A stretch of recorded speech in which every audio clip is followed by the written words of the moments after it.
أعوذ بالله من الشيطان الرجيم بسم الله الرحمن الرحیم السلام علیکم ورحمۃ اللہ وبرکاتہ۔ محترم سامعین کرام، ہماری آج کی ویڈیو کا موضوع ہے کہ چاند رات کی رات کو ہم بستری کرنے سے کیوں منع کیا گیا ہے۔ جو لوگ چاند رات کو اپنی بیوی سے ہم بستری کرتے ہیں ان کے ساتھ کیا ہوتا ہے، چاند رات میں ہم بستری کرنی چاہیے یا نہیں، چاند رات میں ہم بستری کرنے سے کیا ہوتا ہے۔ کہا جاتا ہے کہ چاند رات میں ہم بستری کرنے سے چاند جیسے خوبصورت بچے پیدا ہوتے ہیں۔ اس بات میں کتنی صداقت ہے، یہ بھی کہا جاتا ہے کہ چاند رات میں ہم بستری کرنے سے حمل ٹھہر جائے تو چاند جیسی لڑکی پیدا ہوتی ہے۔ کیا یہ بات درست ہے؟ پیارے دوستو، آج کی اس ویڈیو میں ہم آپ کو بتائیں گے کہ کون سی ایسی اوقات ہیں، کون سی ایسے دن ہیں اور کون سی ایسی راتیں ہیں جن میں بیوی سے ہم بستری نہیں کرنی چاہیے۔ ایسے اوقات میں بیوی سے ہم بستری کرنا حرام ہے، اور کچھ ایسے اوقات بھی ہم آپ کو بتائیں گے جن اوقات میں بیوی سے ہم بستری کرنا مکروہ ہے۔ اس ویڈیو میں ایک بات کی وضاحت کرنا چاہتا ہوں کہ جب کسی بھی کام کے لیے حرام کا لفظ استعمال کیا جاتا ہے تو اس کا مطلب ہوتا ہے کہ وہ کام کسی صورت بھی جائز نہیں، لیکن جب مکروہ کا لفظ استعمال کیا جاتا ہے تو اس کا مطلب یہ ہے کہ وہ کام حرام تو نہیں مگر پسندیدہ بھی نہیں۔ دوسرے لفظوں میں جائز تو ہے، بہتر نہیں، اس سے بچنا چاہیے، اس سے پرہیز کرنا بہتر ہے۔ محترم ناظرین، پہلے ہم بات کر لیتے ہیں کہ ماہ رمضان کے بعد یعنی چاند رات کو، عید الفطر کی رات کو یا عید الاضحیٰ کی چاند رات کو ہم بستری کرنا کیسا ہے۔ عموماً سنا گیا ہے کہ ماہ رمضان میں زیادہ مصروفیت کی وجہ سے نماز، روزے، تراویح، سحری اور افطاری کی مصروفیت کی وجہ سے یا تھکاوٹ کی وجہ سے بہت سارے لوگ ماہ رمضان میں ہم بستری نہیں کر پاتے، یا جو شہر جاب یا کام کے سلسلے میں دوسری شہروں میں رہتے ہیں، چاند رات سے پہلے یا زیادہ سے زیادہ چاند رات تک وہ اپنی بیوی بچوں میں واپس آ جاتی ہے۔ جیسے ہی شوائی کا چاند نظر آتا ہے اور عید الفطر کی خوشخبری سنائی جاتی ہے تو ایسے میاں بیوی ہم بستری کے لیے ٹوٹ پڑتے ہیں۔ تو کیا ایسا کرنا درست ہے؟ علماء اور دعا چاند رات میں ہم بستری کے متعلق کیا فرماتے ہیں؟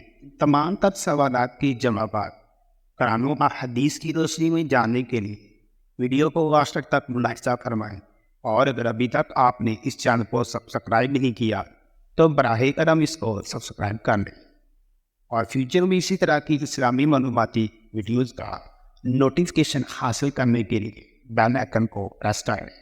ویڈیو پسند آنے کی صورت میں اس کو لائک اور شیئر کرنا مت بھولیے گا۔ محترم ناظرین، کون سی ایسی دن ہیں اور کون سی ایسی راتیں ہیں جن میں بیوی سے ہم بستری نہیں کرنی چاہیے؟ ایسے بات میں بیوی سے ہم بستری کرنا حرام ہے۔ حیض یا نفاس کی مدت پوری ہونے کے فوری بعد ہم بستری کرنا حرام ہے۔ حیض یا ماہواری کے بعد ضروری ہے کہ پہلے عورت پاک صاف ہو جائے، جس کے بعد ہم بستری حلال اور جائز ہوگی۔ انسان کے لیے اپنی حاملہ بیوی سے جب چاہے ہم بستری کرنا جائز ہے، بشرطے کہ بیوی کو ہم بستری کرنے سے کوئی نقصان نہ پہنچتا ہو۔ چنانچہ مرد پر حاملہ بیوی سے ہر وہ کام کرنا حرام ہے جس سے اصلی بیوی کو نقصان ہوتا ہو۔ اگرچہ اس کی ہم بستری کرنے سے بیوی کو نقصان تو نہیں پہنچتا، لیکن اس کو ہم بستری کرنے سے تکلیف ہوتی ہے، تو ایسی صورت میں بھی اس سے ہم بستری نہ کرنا ہی اولا اور بہتر ہے، کیونکہ عورت کو تکلیف دہ چیز سے بچانا حسن معاشرت کا حصہ ہے۔ اللہ تعالیٰ نے فرمایا ہے ان کے ساتھ اچھے طریقے سے رہو، لیکن مرد کا اپنی بیوی سے حالت حیض میں اس کی دوبر یعنی پچھلی شرمگاہ میں اور نفاس کی حالت میں ہم بستری کرنا حرام ہے، جائز نہیں ہے۔ لہذا خاوند پر لازم ہے کہ وہ ان مذکورہ چیزوں سے پرہیز کرے اور ان چیزوں کو پیار کرے جو اللہ تعالیٰ نے اس کے لیے جائز اور مباح قرار دی ہیں۔ جب اور حالت حیض میں ہو تو اس کا سامان اس کی فرج یعنی اگلی شرمگاہ اور دوبر یعنی پچھلی شرمگاہ کے علاوہ باقی جسم سے لطف اندوز ہو سکتا ہے، کیونکہ رسول اللہ صلی اللہ علیہ وآلہ وسلم کا فرمان ہے حائضہ عورت سے ہم بستری کے علاوہ لطف اندوز ہونے کے لیے سب کچھ کر لو۔ حاملہ بیوی سے ہم بستری کرنا جائز ہے جب تک کہ بیوی ہم بستری کرنے کی اجازت دے، یعنی تکلیف محسوس نہ کریں اور ہم کو نقصان پہنچنے کا اندیشہ نہ ہو۔ شرم حاملہ بیوی سے ہم بستری کرنے کی ممانعت نہیں ہے۔ حاملہ بیوی سے ہم بستری کے لیے طبی طور پر کوئی بھی مناسب اور محفوظ طریقہ اپنایا جا سکتا ہے۔ محترم ناظرین، ہوتی ہے وینسڈے کی رات میں ہم بستری نہیں کرنی چاہیے۔ اسی طرح اگر دن میں یہ سفر پر آتا ہے، آپ صبح سویرے کہیں جانا چاہتے ہیں، اس رات میں میری بیوی سے ہم بستری نہ کریں، اس سے بچنا چاہیے، پرہیز کرنا چاہیے۔ عیدین کی راتوں میں ہم بستری نہیں کرنی چاہیے۔ دوسرے لفظوں میں چاند رات یعنی کہ عید الاضحیٰ کی رات اور عید الفطر کی رات میں بیوی سے ہم بستری نہیں کرنی چاہیے۔ اسلامی مہینے کی پہلی رات یعنی کہ پہلی تاریخ کو رات کو بیوی سے ہم بستری نہیں کرنی چاہیے۔ بیوی سے جمع صحبت وغیرہ سے بچنا چاہیے۔ اسی طرح اسلامی مہینے کی 15 تاریخ کو کی رات میں بیوی سے ہم بستری نہیں کرنی چاہیے۔ اسلامی مہینے کی آخری رات میں بھی بیوی سے ہم بستری سے بچنا چاہیے۔ یہ ایسی راتیں ہیں جب کوئی ہم بستری کرتا ہے تو کوئی گناہ تو نہیں ہے، ہم بستری کر سکتے ہیں، کوئی حرج نہیں ہے، لیکن ان راتوں میں ہم بستری سے اجتناب کرنا چاہیے کیونکہ ان تاریخوں میں شیطان زمین پر زیادہ پھیلے ہوتے ہیں اور ہم بستری کے دوران شیطان کے عمل دخل کا اندیشہ ہوتا ہے۔ کہا جاتا ہے کہ چاند رات میں ہم بستری کرنے سے چاند جیسے خوبصورت بچے پیدا ہوتے ہیں۔ اس بات میں کتنی صداقت ہے، یہ بھی کہا جاتا ہے کہ چاند رات میں ہم بستری کرنے سے ہم ٹھہر جائے تو چاند جیسے لڑکے پیدا ہوتے ہیں۔ کیا یہ بات درست ہے؟ محترم ناظرین، کتب احادیث اور روایات میں ہمیں کوئی ایسی حدیث یا روایت نہیں ملی جس سے یہ بات ثابت ہو سکے کہ چاند رات میں ہم بستری کرنے سے چاند جیسے خوبصورت بچے پیدا ہوتے ہیں۔ اس سے صاف ظاہر ہے کہ ایسا کہنا من گڑت ہے، اس میں کوئی صداقت نہیں۔ حضرت عائشہ صدیقہ رضی اللہ تعالیٰ عنہا نے عرض کیا، یا رسول اللہ صلی اللہ علیہ وآلہ وسلم، عورتوں کو تو بہت سا سامان مل گیا، مردوں کے بارے میں بھی ارشاد فرمائیے۔